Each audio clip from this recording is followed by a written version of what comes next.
Ya puede conocer a la autoridad con al dos mga hombre persona quien encontró muerto na Rio del Saz, alina barrio de Talisayan para na San Ramon del ayer madrugada y pasaw noche. Asigun con el Station Commander del Police Station 9, Chief Inspector Karib Muharam.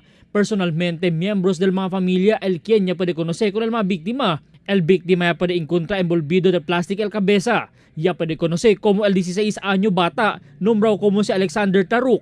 Mientras el bata quien alegalmente ya se cae na fuente del mismo lugar, ya puede conocer como si Juni Turabin, 14 años de edad. Ambos residente del Masepla 3 na barrio del Mampang. Na-identify nila ng mga relatives or anak nila yung nandun nakalatag sa funeraria. So, these all minors, kasi 14, 16 years old according dito sa...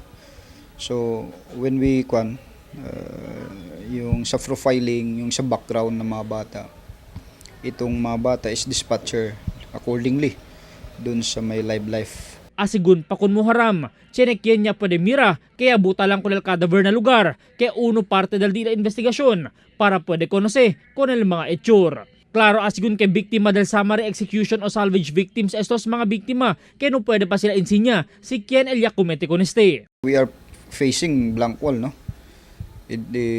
Para eyewitness testimony ng yung nakita. The process dun sa first responder natin, nagkuha din kami ng statement, parang wala kaming nasisilip na lead. Ya expresa asigun linga sa el residentes con este seguidos incidente, siendo lubrigo al lugar, legar el de noche.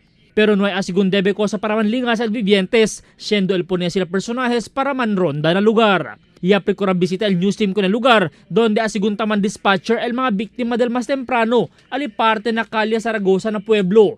Pero no hay asigun quien kanila ta puede conocer este mga tiempo. Albert Luna, Dateline Zamboanga.